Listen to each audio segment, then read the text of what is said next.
qui est générationnel n'est pas du jeu. Hein? Ce qui est générationnel n'est pas du jeu. On ne joue pas ça. On dit quelque chose qui est générationnel, et puis quand il joue avec, on n'a pas dit ça, c'est terminé sur toi. On est de génération en génération. Ça poursuit. Mais là, c'est quelle génération? Tu es là, tu t'amuses. Ça va prendre des enfants. Papa était impudique. On voit que ses enfants sont aussi impudiques. Maman était impudique. Ses enfants sont impudiques. Vous pensez que c'est quoi? C'est génération. Papa a habité à 3 femmes. Son enfant aussi 3 femmes. C'est génération. Il y a des femmes, elles peuvent se marier, même dans ma 2 gars dehors. C'est générationnel. Sa maman faisait ça, elle le sait faire.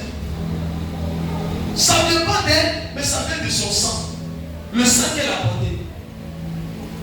Il y a des gens, les mamans étaient prostituées, elle aussi elle a vécu, elle même cette vie. Je vais vous choquer. Salomon est né de qui? Salomon est né de David. David n'était pas dans l'histoire de femmes aussi. Hein? Non, répondez-moi bien. David était dedans, mais pour lui, il n'était pas trop exagéré. Mais puisque David a pris pour son père, ça s'est multiplié. Salomon a pris pour son père, ça s'est multiplié. Donc, la vie de son père, plus pour lui, ça s'est multiplié. Il y a comme les familles femmes. C'est à notre niveau, la malédiction se multiplie. Ça veut dire que si ton père avait péché 10 fois, toi tu vas faire 20 fois. Puis en mesure, ça monte à niveau, ça ne descend pas. Donc, qui s'est détruit? C'est nous les petits enfants. C'est pourquoi, avec de l'hôtel là, il ne faut pas raisonner dedans. Et puis il y a des familles, le hôtel là, coûte cher, il coûte cher. Dis le hôtel coûte cher. Bon, je n'ai pas entendu. Le hôtel coûte cher. Il y a des familles là. Et ils ont tué plus de tous les gars de la famille. Et ils ont dit dans cette famille là, il n'y aura pas de gars. Tu peux accepter Jésus quand il ne va rien faire. Ça n'engage que toi. Mais quand tu vas dire que tu vas travailler là, laisse-le va s'imposer. Ils n'ont pas trouvé qu'il faut accepter Jésus. Mais quand tu vas rentrer dans les interdits, c'est là que tu auras un problème. C'est comme s'il y a la famille, il y a les interdits. Si par exemple tu te maries, que dans leur famille, il n'y a pas hôtel qui dit qu'eux qui s'imposent, eux n'ont pas de problème, ils ne vont pas s'imposer. Mais quand dans les hôtels, il y a des sacrés qui n'ont plus mariage est vendu, que toi tu es marié, ils vont s'imposer. Le sang va parler. Déjà de là-bas, tu vas voir que tout va commencer à s'écouler autour de toi.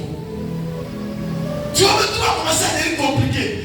Dans la relation avec celui qui t'aimait va commencer à devenir bizarre. Celui qui t'aimait bien, tout d'un coup, il commence à rêver que tu le pousses en l'air. Oh, tu n'as pas mal.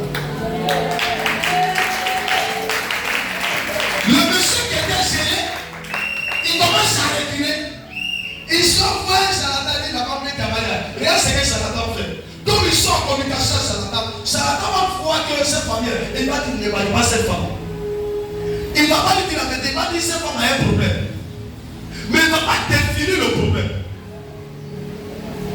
Alors le problème, c'est l'hôtel de la famille. Il y a d'autres familles là, tu es interdit de travailler, d'aller prendre l'argent à la banque. Au moment où tu commences à t'afficher, à supporter, tout se fait sur toi. Parce que ces vous là, vos banques là, c'est déjà dans le monde, ils ont vendu sur les hôtels. Est-ce que c'est pas la Amen. Et puis s'ils sont vendus sur les hôtels, c'est l'autre qui peut donner vos banques. Donc si tu dois envoyer l'argent à la banque, tu as tous les problèmes.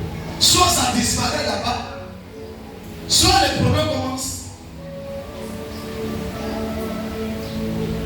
Donc, c'est l'histoire de détruire l'hôtel. Il y a d'autres aussi. Eux là, c'est le sang. C'est les petits enfants, les bébés, les premiers-nés. Il y a des familles dans les premiers enfants meurent. Plus l'enfant doit mourir forcément. Il y a d'autres qui disent vivre dans leur famille, le premier enfant meurt. Il y a d'autres familles, c'est un dernier enfant. Ou bien soit, sauvage. On lui donne le travail. Et puis pour des difficultés, on le renvoie. Ça veut dire que c'est bizarre. Il peut avoir un comportement qui va faire qu'il va le chasser. Mais en réalité, ce n'est pas lui le défaut. Le défaut, c'est le sauteur de sa famille. Parce que c'est interdit dans le sang. Il y a la vie que tu manifestes, mais pas celle de Dieu. Il y a un comportement que tu as là, ce n'est pas un comportement que Dieu t'a donné. Il y a un comportement que les auteurs de ta même t'ont condamné. Donc tu manifestes. Il y a des gens tu te mets à couler et tu gardes quelque chose et après tu regrettes. Parce que ça ne vient pas de toi, ça vient du sang des auteurs. Le sang parle fort. Tout auteur qui est conçu par le sang est dangereux. Alors tout auteur est nourri par le sang. Alors là où il y a le sang, il y a une force. Il y a une puissance. C'est pas Jésus n'a pas utilisé n'importe quel pouvoir. Pouvoir ramasser les pouvoirs maléfiques de la terre. Jésus utilisait quelque chose. Il a utilisé le sang. Dis le sang. Pourquoi le sang? Parce que Jésus sait que les gouverneurs, les autorités de ce monde règnent par le sang, dominent par le sang, triomphent par le sang. Il n'y a pas d'autorité qui va dire qu'il va dominer quelque part mystiquement s'il n'a pas battu au de sang. Donc là où il y a le sang, Jésus vient, il prend son sang du ciel. Oh, tu n'as pas compris. Alors que le ciel, c'est le ciel. La Bible dit quand nous, il dit c'est quand vous lirez sur la terre, sera délié. C'est sera lié. Et ce qu'on délié sur la terre sera délié. Donc, ce qui confirme les choses de la terre, c'est le ciel. Donc, étant Dieu, il va venir parce que la terre est remplie de sang. La terre est salie par Satan. La terre est détruite par Satan. Il y a des sautés qui étaient partis. Alors, étant Dieu, Dieu savait que s'il n'a pas envoyé le sang, il ne peut pas détruire ce qui était conçu par le sang. C'est pas Dieu va fabriquer un fils qu'on appelle Jésus, le fils de Dieu, pour l'envoyer dans le monde et le saisir. Et il va grandir comme avec on dit mouton ou bébé. L'enfant de un enfant qui est bébé, il va grandir parce qu'il y a des sacrifices. Il faut monter à un certain niveau pour qu'on puisse accepter. Il y a d'autres hôtels qui n'acceptent pas les enfants. Il faut des grands. Donc comme le monde à un niveau élevé, il fallait que Jésus grandisse. Jésus a grandi. Donc l'agneau immolé à la croix, qu'on l'appelle Jésus, a grandi d'abord. Et il est arrivé à l'étape où il devait être sacrifié. Là maintenant, Dieu l'a amené à la croix. Et il va à la croix. C'est quand ils ont commencé à crucifier Jésus. C'est là le temps a commencé à changer. C'est là les gens de ce monde se rendent compte qu'ils ont commis l'erreur. Ils ne devaient pas Dieu le tuer, mais ils devaient Dieu le laisser. Parce que les gens commencent à dire, il était vraiment, véritablement le fils de Dieu. Mais malgré qu'il était là, les gens doutaient toujours. Mais après son sacrifice, le sang a commencé à parler. Le sang a commencé à agir. Le sang a commencé à trafiquer le sang de ce monde ténébreux. Le sang a commencé à paniquer. C'est de là que j'ai appris la paix de la vie. Et il a repoussé tout ce qui n'était pas de nous. Par le sang. Ça peut te dire, la situation que tu vis, c'est une chose de sang. La pauvreté que tu mets, c'est une chose de sang. Ça ne vit pas ailleurs. Les problèmes qui sont en train de devenir bizarres dans ta vie, c'est une chose de sang. Tout ce qui est fermé sur toi, c'est une chose de sang. Il y a des signatures que tes parents, tes alliés ont fait. Ils ont signé des pas. Ils ont tissé des alliances. Des alliances à un niveau élevé. Tu ne t'es même pas connu. Même ton papa ne t'a pas connu. Et ces choses étaient tissées. Tu ne peux pas te dire ça facilement. Même Jésus lui est séculier. Satan séculier Jésus.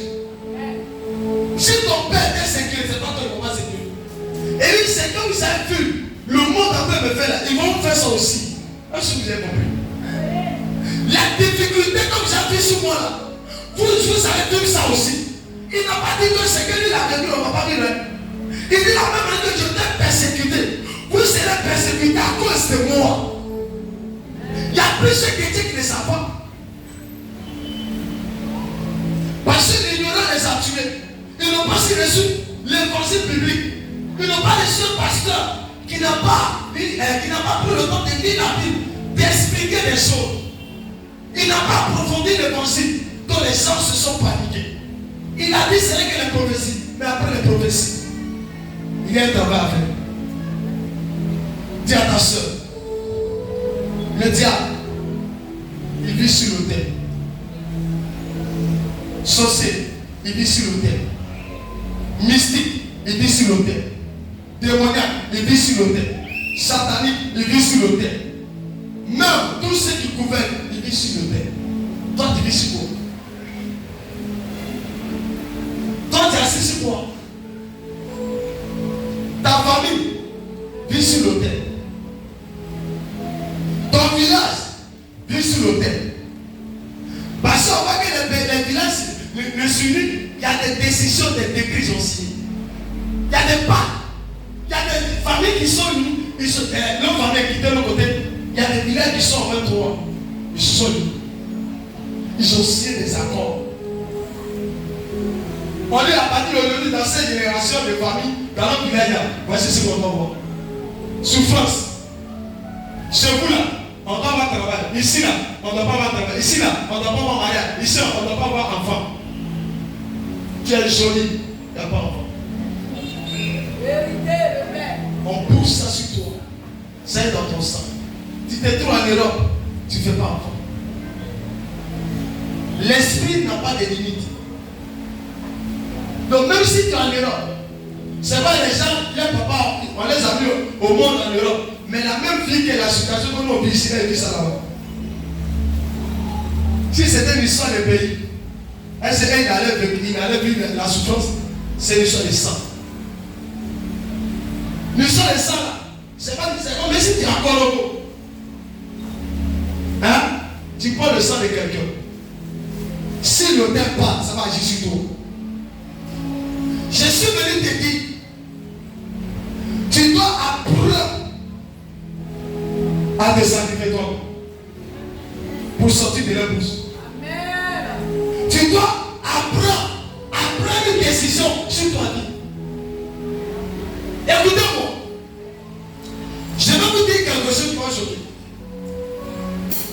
Ce qu'on appelle les sorciers là, leur mentalité, c'est de gérer l'autel de la famille. Tout ce que les sorciers font sur vous, ils ne font pas hors de l'autel. Ils appliquent ce qui était sur l'autel de vos familles. C'est les accords qui étaient signés. Ils s'appuient sur ça et puis vous